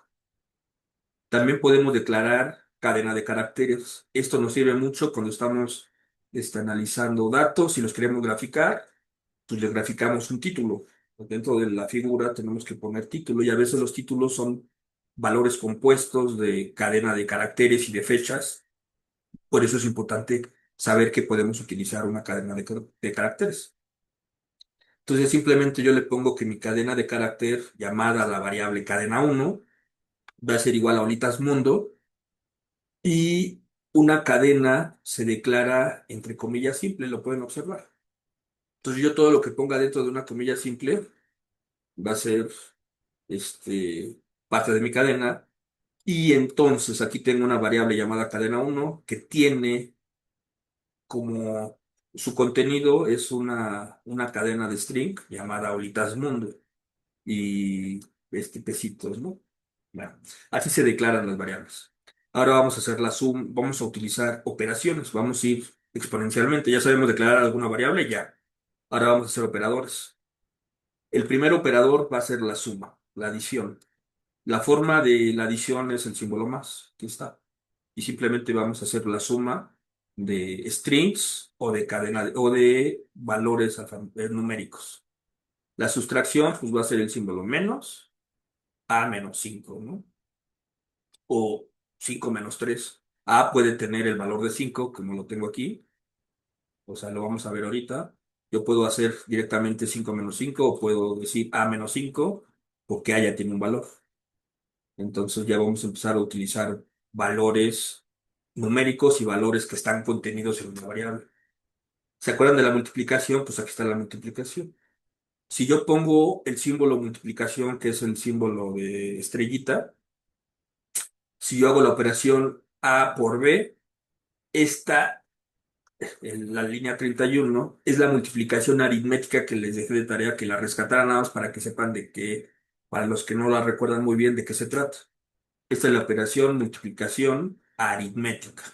Es la multiplicación matricial con las reglas aritméticas. Y MATLAB tiene un caso especial, que es un puntito y el asterisco. Este puntito asterisco lo que va a hacer es multiplicar el elemento de la matriz. Ahorita lo vamos a ver con un ejemplo. Entonces tenemos dos tipos de multiplicación en MATLAB. Uno que es matricial, aritmética, y otro que es elemento por elemento. Para la división no está definida el operador división, pero sí está definido el operador punto división, slash, y lo que va a hacer es hacer la división del elemento uno de la matriz uno por el elemento uno de la matriz 2 igual a multiplicación. Aquí la multiplicación me va a hacer la multiplicación del elemento uno de la primera matriz por el elemento uno de la segunda matriz. Ya no es la multiplicación aritmética que teníamos. Tenemos el operador exponente, aquí está el operador matricial aritmético y el operador elemento por elemento. Ok. Entonces, con estas cuatro definiciones aritméticas vamos a empezar a jugar con programación. Arriba puse A igual a 5. Ahora voy a poner A igual a 10. ¿Qué significa esto? Que voy a borrar el contenido de MATLAB, el contenido de la variable A, y ahora le voy a asignar un nuevo contenido. Automáticamente se lo asigna. Entonces ahora A vale igual a 10. Y lo podemos ver aquí. Aquí vale A igual a 10. Automáticamente MATLAB ejecuta ese comando. Y si yo escribo A, aquí está 10, ¿no? O sea, A tiene el valor de 10. Ahora B. Si yo tengo que el valor de pi es 3.14, se lo voy a asignar a B. Se puede. Entonces ahora B tiene el valor de 3.1416. Recordemos, MATLAB ahorita nos está enseñando nada más el 3.14. Si yo sumo A por B, pues es 10 más 3 más pi, 3.1416. Entonces es 13.1416. Yo aquí voy a multiplicar. Aquí voy a multiplicar elemento por elemento. Pero como es un vector lo que yo tengo, a pesar de que no le ponga aquí un puntito, no se lo puse, yo estoy asumiendo que A tiene un valor de una matriz llamada 1,1 y B es una matriz de tamaño 1,1. Entonces, como son matrices de 1,1, es indistinto que yo haga este operador o este operador. Entonces voy a multiplicar A por B. Entonces este es el valor de A por B. Y lo mismo, voy a dividir A entre B. Aquí está, estoy dividiendo un número entre un número. El siguiente definición de programación es una secuencia. Vamos a generar una serie de tiempo. La serie de tiempo empieza en 1 y acaba en 10. Esta es la notación para generar una serie de tiempo en MATLAB con datos. ¿Qué es lo que estoy haciendo? Es a la variable D, le digo yo en MATLAB, la variable D va a empezar en 10, en 1 y va a acabar en 10. Si se dan cuenta, aquí nada más tengo dos puntitos. Esa es la notación. El elemento inicial, dos puntitos y un elemento final. Si yo lo ejecuto, selecciono la columna 48, D es igual a 1, 2 puntitos 10. Me generó un vector que empieza en 1, aquí está el 1, y acaba en 10. Aquí está donde acaba 10 y acaba en 10. ¿Qué es lo que hizo? Me hizo un vector de 1 al 10 con incrementos de 1. 1, 2, 3, 4. Entonces, cuando yo no pongo nada en medio y nada más pongo inicio, dos puntitos y fin, los incrementos son de 1 en 1. Pero, ¿qué pasa si yo quiero un incremento diferente? Entonces, abro inicio, dos puntitos, un incremento, un delta, dos puntitos y el valor final. ¿Se dan cuenta? Simplemente agregué esto. Lo voy a quitar. Le agregué esto. Ups, ahí está. Eso es lo que yo agregué. Entonces, ¿qué va a decir esto? Me va a hacer un vector, una variable llamada dd. Son nombres aleatorios, se me ocurrió. Dd va desde 1 con incrementos de punto 1 en punto 1 hasta 10. Listo. Aquí está. Entonces, primero veo dd. Aquí está el dd va de 1 hasta 10 con incrementos de punto 1. Y lo que me está enseñando MATLAB es de la columna 1 a la 12 sus valores. Entonces es 1, 1.1, 1.2, bueno, 1.20, 1.30, son decimales, hasta el 1, hasta el 2.10, y así me voy al siguiente elemento que está en despliegue de MATLAB, que es del 3 al 24, y aquí están los valores, los elementos 3 al 24, etcétera, hasta llegar al valor final, que es 10. Y ahora vamos de este lado. Aquí el valor de dd ya no me lo desplegó. ¿Se acuerdan que aquí me ponía, por ejemplo, C vale 3.18, A vale 10? dd, como ya es un vector muy largo, pues aquí ya no me lo va a poner, simplemente me pone que es una matriz de 1 por 91 elementos. Si le doy doble clic, me abre la matriz como si fuera una tabla de Excel y aquí están. Esos son los valores, ¿no? Lo cierro, continúo. ¿Cómo accedo a la serie de tiempo? Yo quiero, no sé por qué quiero el elemento 1. Entonces, en, como en C, en Visual Basic o como los viejos lenguajes pusieron las reglas, MATLAB continuó con esas reglas y dice, ¿sabes qué? Tú quieres acceder a un elemento, ¿cuál? Al 1. Pues simplemente eh, apunta a ese valor. Entonces, ¿cómo se apunta? Entre paréntesis sencillo. Entonces la variable va a ser dd, entre paréntesis sencillo le digo, dame el valor de la posición 1. La posición 1 de mi vector, en este caso es 1. Ahora dame la posición 6 de ese vector. La posición 6 es la 1.5. ¿Cómo lo compruebo? Abro el vector dd, me voy a la posición 6 y el valor que me trajo es el 1.5. Aquí está la posición y este es el valor. Pero, ¿se acuerdan cómo se hace un vector? Un vector es, cuando yo quiero hacer un vector es el elemento inicial, dos puntos, el elemento final, pues igual es aquí. Yo tengo un elemento inicial, yo tengo un elemento final y yo lo puedo leer así. Yo tengo un vector, quiero leer una cantidad diferente a un elemento, quiero leer más elementos diferentes a uno. Entonces digo, lee el valor de D a partir de 3 hasta 6 en su posición 3 a 6. Entonces doy clic y los elementos son 1.2, 1.3, 1.4, 1.5. Esos son los elementos que están en estas posiciones. Bueno, entonces vamos a empezar a jugar cada vez haciendo más complejo, relativamente hablando, es un poco más complejo que lo anterior, generación de mi vector. Entonces yo puedo tener una variable. Yo le puedo poner el nombre que yo quiera, le voy a poner delta, delta es igual a 1. Ahora mi nueva variable se llama i, va de 1 hasta 100 con incrementos de delta, donde delta vale 1. Entonces lo ejecuto y aquí está.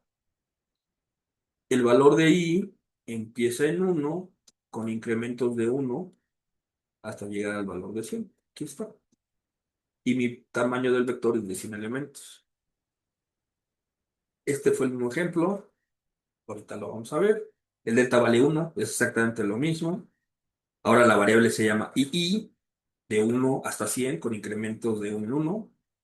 Es el mismo vector. Simplemente uno es i y uno se llama ii. Bueno, entonces ahora vamos a graficar. Para graficar una serie de tiempo vamos a utilizar el comando plot. MATLAB tiene su help muy, muy bueno. Entonces le seleccionamos help plot. Help es el comando de ayuda, espacio, y enfrente del help tengo que poner saber el nombre del comando que quiero de su ayuda, F9, y aquí lo pone, ¿se dan cuenta? Entonces dice plot. Yo voy a hacer una línea, voy a plotear una línea en 2 dimensiones. Esta función crea una línea de 2 dimensiones de los datos de Y versus X, ¿no?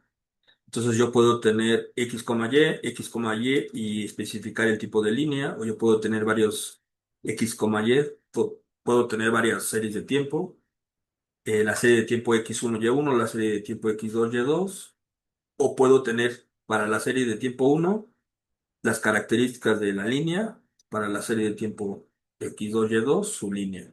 O puedo graficar solamente Y. Si yo grafico Y, lo que está haciendo MATLAB es decir que X va a ser de 1 en 1. Para cada elemento de Y, el valor de X es entero y empieza en 1, 2, 3, 4, 5, 6, ¿no?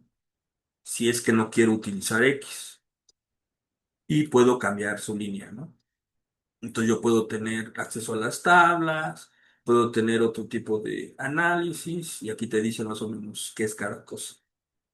Si usted, bueno, y aquí están los colores, podemos asignarle colores a la serie de tiempo, pueden ser triplet hexadesimales con un código hexadecimal o un nombre, puede ser el R o red o el valor hexadecimal de RGB.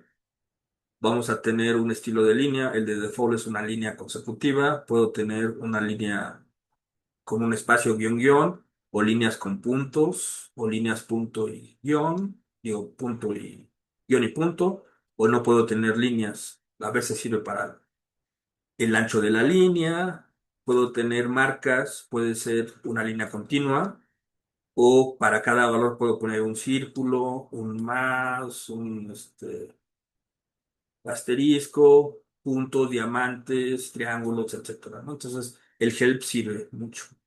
Al final, nosotros podemos decir documentation for plots y lo que va a hacer MATLAB es me va a abrir una ventana y esta ventana la está utilizando a partir de Internet, se conecta a la plataforma de ayuda de MATLAB y aquí ya tiene dibujitos. Ahí están los dibujitos y vienen los ejemplos de cómo funciona, ¿no? Entonces es muy importante también que ustedes sepan cómo funciona el plot. Y aquí esto es lo que les decía. Ustedes pueden tener varias líneas, cada una línea tiene su color, cada línea puede tener su estilo, puede ser una línea continua, punteada, por guiones o por puntitos, o le pueden asignar círculos, cambiar de color, pueden cambiar la simbología. Por ejemplo, aquí no tiene punto, no tiene línea, simplemente están los puros puntos. Aquí están los círculos con una línea consecutiva, etcétera. Entonces pueden jugar ustedes con el fondo del símbolo, con el contorno del símbolo de diferente color, etcétera, ¿no? Estos plots sirven mucho. Y aquí les explican más o menos cómo funciona. Bueno, entonces ya saben que es un help. Entonces vamos a graficar. Lo que yo voy a graficar rápidamente, recordemos, I va desde 1 a 100 con incrementos de delta, con incrementos de 1. Entonces voy a graficar I. Aquí. ¿Cómo se grafica? ¿Se acuerdan que era plot X, Y, pero también había plot Y? Entonces lo que voy a hacer es eso. Voy a graficar plot Y, donde Y es igual a I, con esta sintaxis, ¿no? O sea, a mí, mi Y, esta Y que está aquí, esta Y, oh, ¿se dice? Esta Y vale I. Entonces simplemente voy a agarrar esta sintaxis y voy a sustituir mi variable. Entonces, le voy a decir, grafícame el valor de I con puntito y del color, lo selecciono, lo grafico y aquí está. Entonces, I va de 1 a 100 y su X asociada son incrementos de 1 en 1. Entonces, básicamente estoy graficando I, I, ¿no? ¿Sí me explico? Simplemente X vale 1, 2, 3, 4, 5 y los valores de I son 1, 2, 3, 4, 5. MATLAB resuelve X. Entonces yo lo puedo graficar así. Bueno, vamos a empezar a jugar. Ahora delta. Delta, vamos a decir que ya no vale 1. Ahora delta vale 10. Aquí está. Voy a sobreescribir I. Ahora I ya no vale 1 hasta 100. Ahora I vale de 1 hasta 100, pero con incrementos de 10. Listo. Un nuevo comando. El nuevo comando que ahora vamos a usar es hold on. Voy a agregar. Si yo empiezo a lanzar plot, plot, plot, plot, se borra. Cuando hago el segundo plot, se borra el plot anterior. Si yo quiero conservar la gráfica anterior, le digo, ¿sabes qué? Pon hold on. Entonces, le voy a decir a esta gráfica, creo que la cerré. Sí, la cerré. Le voy a decir a esta gráfica, permítanme tantito. Mi gráfica anterior era cuando I valía esto. Ahora sí, ¿no? I vale 10. Sí. Y ahora sí, aquí está. Esta es la serie de tiempo que va del 1 al 10 con I, I, ¿no? Entonces ahora delta vale 10. Estoy sobreescribiendo a propósito la misma variable. I. Ahora I va del 1 al 100, pero con incrementos de 10 en 10. Veamos el gráfico. Le voy hold on. Lo que le estoy diciendo es a esta gráfica, no la borres, gráficale algo encima. Y ahora, ¿qué vas a graficar? Plot I. Voy a graficar lo mismo, va a ser la misma I. Ahora el símbolo va a ser un asterisco de color rojo y el tamaño del asterisco va a ser de 10. F9 y aquí está. ¿Qué cambió con esta? Resulta que aquí I vale 1, I vale 10, 11, va de 1 en 1, entonces y aquí está, y vámonos para acá. Y vale 1, incrementa 10, 11, 21, 31, 41. Entonces, cuando hago la gráfica, lo que está haciendo es, y cuando i vale 1, agarra, aquí yo estoy graficando la forma plot y, no estoy x, y. Entonces, como estoy poniendo y, como estoy poniendo solamente plot y, x lo considera incrementos de uno en uno. Por eso aquí dice, es x1, y1, x1, y11. Bueno, y vale y igual a 11, ¿no? X3, y 21, 4, 31, 5, 41. Si es lo que yo quise hacer, está bien. A lo mejor no es lo que yo quise hacer. A lo mejor yo quiero graficar un valor diferente en X. Aquí el X va de uno en uno con esta gráfica de asteriscos rojos. Entonces vamos a cerrar aquí. Entonces ahora vamos a graficar X, Y. Ahora sí, lo voy a decir. Grafícame X1, Y1, X2, Y2, X3, Y3. Va a ser con símbolos en círculo de color R y con marcas de tamaño 10. Ah, ya vieron que es diferente. Pues aquí yo estoy graficando en los asteriscos X vale 1, X vale 2, X vale 3, X vale 4. Es el de default.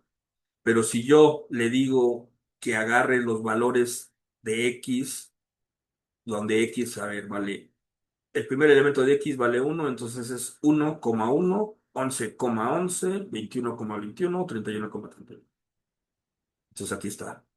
Vieron que dependiendo cómo lo grafique es la gráfica diferente. Lo hago a propósito porque cuando estamos graficando los mapas es importante cómo lo vamos a graficar. Entonces, estos son jueguitos para que empecemos a entender cómo se van a graficar las series de tiempo. Y es exactamente esto. X vale y Y vale Y. ¿Están de acuerdo? Entonces ahora lo que voy a hacer es X, Y, que es lo que ya sabemos. Va a ser Diamond, la D es de diamante, K es negro y los tamaños de símbolo van a ser de 15 valores. Entonces acabo de graficar X, Y, ya no grafiqué Y, Y, sino X, Y con diamantes de color negro. Estamos graficando lo mismo, pero ahora la sintaxis es X, Y. Perfecto. Ahora vamos a empezar a jugar con más operadores. Nosotros sabemos que I vale 1, 11, 21, 31 hasta 91. ¿Qué pasa si yo multiplico I, I? Es un vector. Me va a marcar error. ¿Por qué? Recuerden esta matriz. Yo estoy multiplicando la matriz I por la matriz I. O sea, yo estoy multiplicando A vale I y B vale I. Entonces, yo estoy multiplicando un renglón por un renglón, donde el renglón es de tamaño 9, aquí está, de tamaño 10. Entonces, estoy multiplicando este vector por otro vector de igual forma. Por eso les pedía, por favor, que vieran ustedes cómo son estas matrices. Entonces, aquí me marca error porque yo debo de multiplicar I, ups, por el transpuesto de I para que funcione. Yo estoy queriendo multiplicar I por I. Y no, es I por el transpuesto de I para que tenga un valor real. Entonces, cuando yo pongo I por I, me marca error. Entonces, por eso está comentado. Si yo multiplico I por el transpuesto de I, si lo hace. Ese es el valor. Ese es el resultado de multiplicar I por el transpuesto de I. 29.401. ¿Eso es lo que quiero? No lo sé. Si ustedes necesitan multiplicar I por el transpuesto de I, eso es lo que quieren. Pero si yo quiero multiplicar el primer elemento de I por el primer elemento de I, y después el segundo elemento de I por el segundo elemento de I, y entonces no es esta la operación, es esto, perdón, es esto, elemento por elemento. Entonces, supongamos, ¿te acuerdan que aquí puse que X vale Y? Pues para que sea más legible podemos hacerlo así. Yo quiero multiplicar el primer elemento de X por el primer elemento de Y, el segundo elemento de X por el segundo elemento de Y. Es exactamente lo mismo que tenemos. Entonces ahí está. Entonces, ¿cuánto vale el primer elemento? Uno. Uno por uno, uno. Y aquí es 11 por 11, 121. Es 21 por 21, 241. 31 por 31, 600, 961. Entonces, ¿qué es lo que ustedes necesitan? Graficar matricialmente o graficar elemento por elemento. Ups, no sé qué hizo. Ya. Entonces, depende de lo que ustedes necesiten, es el operador. Por lo regular, lo que hacemos es operar elemento por elemento, sumar elemento por elemento, multiplicar o dividir elemento por elemento. Por eso usamos este operador puntito asterisco. Entonces, aquí ahora en lugar de i, en una nueva variable llamada i2, va a tener el valor de i y hacemos lo mismo. Quiero multiplicar i por elemento de i2. Es exactamente lo mismo que hice arriba. Y aquí lo que estoy haciendo es al primer elemento de i, elévalo al cuadrado. El segundo elemento de i, elévalo al cuadrado. Si yo le quito el puntito, le estoy diciendo a la matriz i, matricialmente hablando, elévala al cuadrado. No existe esa operación, elevar una matriz al cuadrado. Entonces tendríamos que poner la otra matriz, transponerla y elevar y multiplicarla. Pero el concepto matricial de una matriz al cuadrado no existe y por eso le agregamos este punto. Y aquí sí, es el elemento n de la variable i elevado al cuadrado. ¿Y qué significa eso? Es 1 elevado al cuadrado, 11 elevado al cuadrado, 21 elevado al cuadrado, que es exactamente la misma matriz que teníamos cuando multiplicamos esto. Entonces podemos hacer la misma operación, ya sea elemento por elemento, digo, elevarla al cuadrado o elemento por elemento. Entonces, MATLAB lo que nos ayuda es, yo te doy las herramientas aritméticas, a tú aplícalas como quieras, o a lo mejor puedes hacer que ciertos operadores sean más lentos que otros, unos respecto a otros. Depende del tipo de matriz, depende del tipo de datos. Entonces, quiero terminar, yo creo que aquí acabamos y prefiero que me den sus preguntas. ¿Tienen alguna pregunta? Sí, Sí, adelante, adelante. Erika. Ok. Lo que pasa, bueno, yo lo estoy haciendo en otra computadora porque mi compu se traba, pero en alguna de las líneas, bueno, yo no sé programar, es la primera vez que utilizo Ah, bien. MATLAB, y en la línea 74, justo cuando estábamos haciendo la gráfica, cuando la cambiamos de círculos a diamantes, mi gráfica desaparece. Y a partir de ahí, en la parte del comando, sigue como marcando las operaciones, pero ya la gráfica desapareció. Reinicia tu MATLAB, a lo mejor tienes ahí un problema de tu tarjeta de video, reiniciando se debe de arreglar. Si no es tu computadora y es una computadora un poco más vieja, entonces vas a tener problemas. Ok, voy Sí, sí. a iniciarlo, porque sí, justo bueno, una gráfica antes sí se ve, y ya cuando le ponemos en diamante ya no se ve. Puede ser que tengas ahí un problema en tu tarjeta de video. Porque sí, luego pasa, luego como que se le va la onda, pero es por la tarjeta de video. Los drivers de la tarjeta de video necesitan ahí algunas librerías y MATLAB no las puede proporcionar y a veces tiene que modificar un poco MATLAB. Uso MATLAB porque para nosotros es muy cómodo. Si otros, ustedes, tú, Erika, tienes otro lenguaje de programación, exactamente lo que yo estoy haciendo lo puedes hacer con otro lenguaje de programación y debes de obtener lo mismo, pero con otra sintaxis. Entonces, igual, si alguien quiere seguir mi ejemplo utilizando MATLAB, está genial, pero también pueden seguir otros lenguajes de programación y empezar a traducirlo. Gracias. Ok, muchas gracias. No, a ti. Karen. No, es para preguntar si dentro de las páginas que vimos hay algo de precipitación general para México y si lo vamos a poder trabajar en MATLAB. Sí, depende de qué quieras. ¿Quieres datos históricos o datos de cambio climático, proyecciones? Históricos. Históricos. Entonces, en ERA, tú tienes datos históricos y también tienes datos históricos. De hecho, yo les voy a compartir datos históricos de CRU y de WorldClim. pero puedes utilizar ERA 5. A mí me sirven mucho los de ERA 5, los de CRUTS, para descargar a nivel nacional o a nivel global. Entonces ya sería, estas herramientas simplemente es recortar para México. Ok, gracias. De nada. María del Carmen, adelante, por favor. Sí, hola, buenas tardes. Sí, era también de precipitación porque, bueno, yo estoy como empezando a ver lo de las imágenes IMER, pero Ah. en la mesa, pero no, o sea, no he trabajado así mucho, pero también usted nos mencionaba otras, pues, bases de datos, ¿no? Quería ver cómo sería la calidad de los datos para el caso de precipitación. La variable precipitación es muy complicada. La calidad de los datos, por lo regular, si ustedes van a utilizar precipitación, por lo menos los trabajos aquí de maestría, doctorado que se han desarrollado en el instituto, los estudiantes hacen una validación con los datos de las estaciones meteorológicas o de satélite cuando la variable lo permite.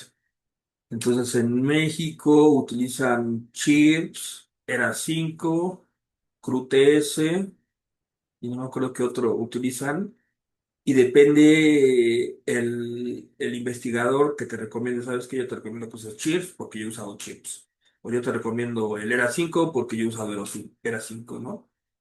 Tú tomas la decisión de cuál sería mejor, depende cuál lo que quieras analizar. Si tú quieres una resolución espacial muy, muy pequeñita, o sea, una resolución muy fina, pues a lo mejor te conviene ERA 5. Ellos trabajaron en resoluciones muy, muy chiquititas.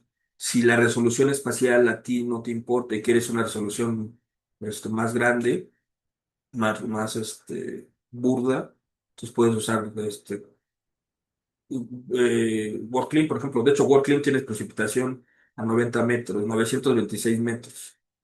Depende que quieras. Bases de datos normalmente son las que les presenté. ERA 5 que están en Copernicus.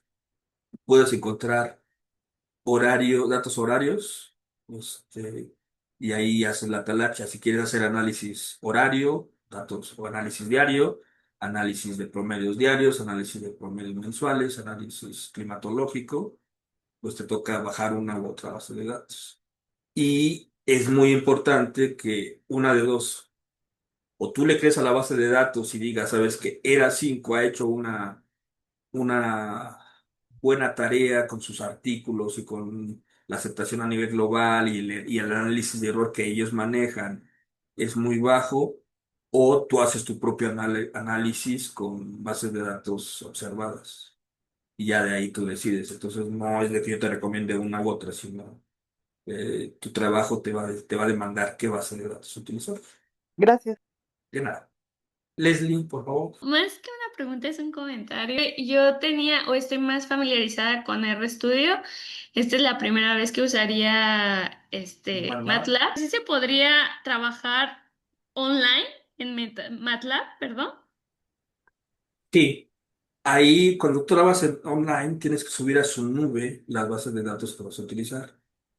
Cuando estás utilizando el usuario, una cuenta gratuita de 30 días, creo que la nube, sí te la abren, pero la nube creo que son 100 megas. Y yo le estoy Ah, compartiendo es una base poquito. de datos de 15 Sí. gigas. Entonces, para lo que queremos, probablemente no te sirva porque la nube es muy pequeña. Pero sí se Ah, ok. puede. Entonces, así se puede Ah, utilizar. Aquí el único detalle es de que cuando manejas online, los datos deben estar también en su nube. No puedes decirle, voy a programar y conéctate a mi computadora, porque al final no están los no, pues. protocolos de comunicación. Bueno, Ah, ok, está muy bien. Bueno, sí, de y todos lo modos voy a de intentar Word. descargarlo. Sí, pero también, o sea, mira, si tú me estás siguiendo, por ejemplo, ahorita tú ya sabes programar, en este caso, siento que si eres usuario de R ya sabes programar. Supongamos que quieres replicar lo que yo estoy dando, entonces pues simplemente pones atención a lo que significa la línea 1, 2, 3, 4, 5, la replicas en R, por ejemplo, con los comandos de R y la sintaxis de R. Ok. Porque, o sea, si no te cuesta trabajo ver lo que está haciendo MATLAB y convertirlo a R, adelante. O si no, lo bajas y me vas siguiendo, ¿no? Pero igual, si los que ya saben programar ya tienen un compilador de cabecera, pues no se divorcien de él, ¿no? Utilícenlo, porque a lo mejor eso les sirve para su tesis. Gracias. No, Ok. está muy bien, pero bueno, creo que también es importante conocer otras herramientas y pues esta es una oportunidad. Pero muchísimas gracias, muchísimas gracias. No, de nada. Gracias. Oscar nos pregunta, Diana, ¿es posible visibilizar matrices de parámetros ambientales y otras variables que son vectores como las corrientes marinas? Sí, una matriz es un arreglo de datos. No nos interesan las unidades. Cuando ustedes tienen un archivo NetCDF, por ejemplo, ustedes tienen un arreglo matricial de n dimensiones y al lado de este arreglo tú vas a tener los parámetros y sus atributos. Entonces tú puedes tener variables, puedes tener dos matrices, la matriz de la componente U de las corrientes y la componente B de las corrientes. Entonces, siempre y cuando estén georreferenciadas, tú puedes estar jugando con ellas, ¿no? Ya entre paréntesis, mi tesis de maestría fue un análisis del Golfo de México. Estudiamos ahí, eran las salidas de dos modelos, del LENCOM y del HICOM. Se utilizaron datos de viento del WRF para ver cómo respondía dinámicamente el Golfo de México a través de un frente frío extremo y analizamos los datos de 20.000 variables, ¿no? Temperatura, UV, en altura, digo, en profundidad, salinidad, ¿qué más usamos? Vorticidad, no sé, un montón de variables. Simplemente tú las manejas como si fueran matrices. Cuando las vas a analizar, cada variable tiene su regla de juego, ¿no? O sea, por ejemplo, si tú estás haciendo operaciones con precipitación y quieres una precipitación negativa, pues tú ya sabes que la precipitación negativa no existe. No puedes dejar, no puede dejar de llover menos de lo que está lloviendo. Entonces tú ya pones ahí un candado. A lo que voy es de que dependiendo la variable, es el análisis aritmético que vas a hacer, pero al final los datos los vas a representar como una figura, ¿no? Otro ejemplo, si tú quieres calcular la velocidad, la magnitud de la velocidad a partir de las componentes U y V de velocidad del mar, pues básicamente si te da una velocidad negativa en magnitud, pues ahí hay un error en la programación aritmética. Pero en general, depende de tus datos, son cómo lo vas a operar. Y sí, sí se pueden, como conclusión, sí se pueden utilizar cualquier matriz con datos. Nos preguntan, ¿cuál es su opinión respecto a los datos de la plataforma Chelsea en comparación con WorldClim y otros? Pues mira, el Chelsea me gusta, pero a partir de los 60 para acá. Si tú haces el análisis de los datos de Chelsea, datos diarios, a principios del siglo XX, están muy ruidosos. Y si lees el artículo, ellos mismos te dicen, ¿sabes qué? Los datos a inicio del siglo son muy malos bajo tu consideración. Entonces, con eso yo no uso Chelsea de plano, porque al final Chelsea está utilizando los datos, creo que utiliza gran parte de CRUTES. Entonces, yo mejor me voy directamente a los datos de CRUTES. ¿Qué te recomiendo? ¿Datos de CRUTES o datos de ERA 5?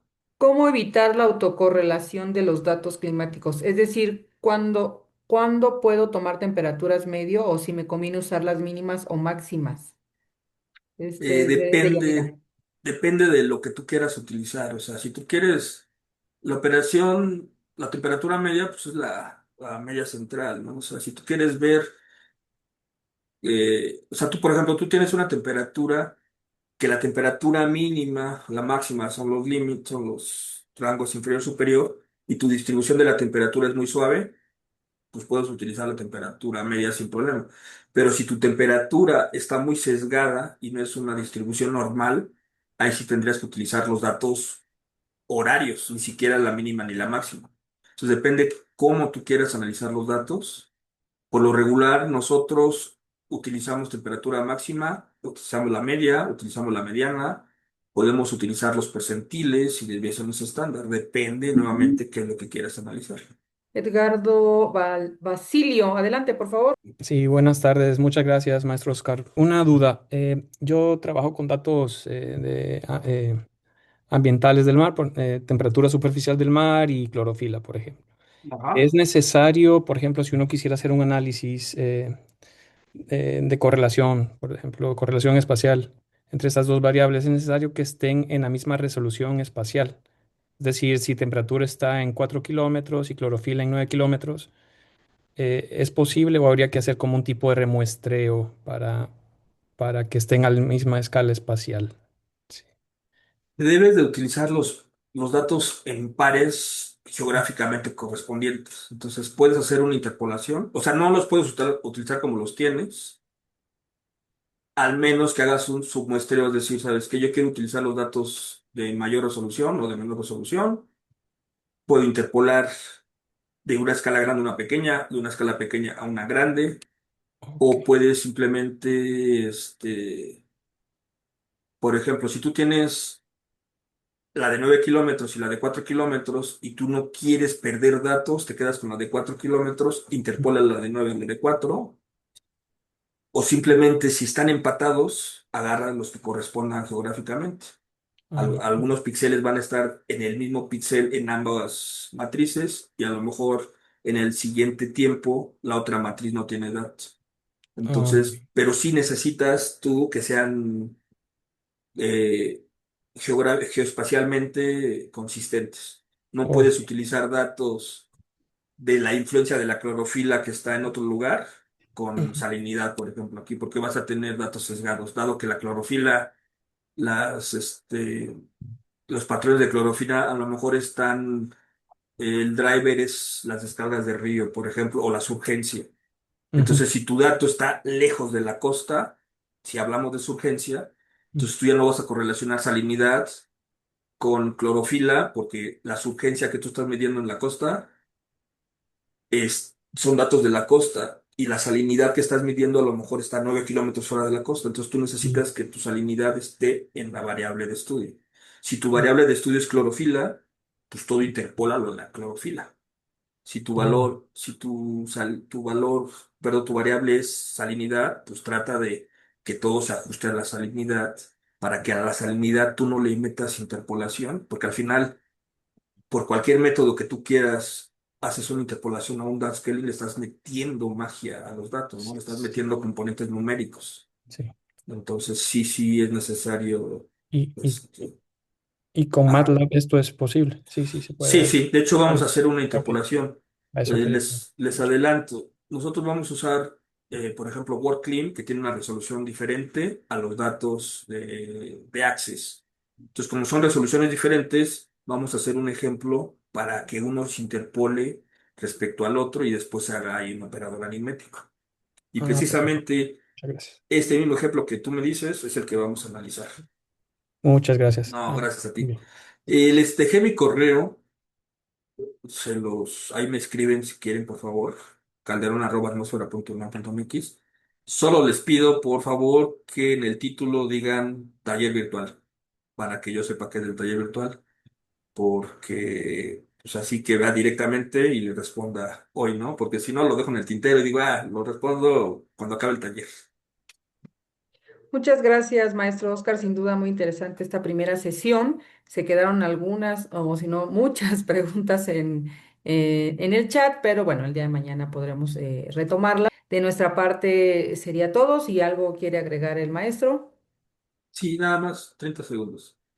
Eh, lo que les estoy enseñando es una introducción de programación muy rápido, exponencial. O sea, mañana vamos a acabar los siguientes dos programas, les comento de forma muy exponencial. Y luego, con todo lo que les estoy enseñando de programación en MATLAB, los que no saben, lo vamos a implementar. Los que sí saben, pues ya se van directo, ¿no? Pero originalmente nuestro objetivo es que todos tengan las mismas herramientas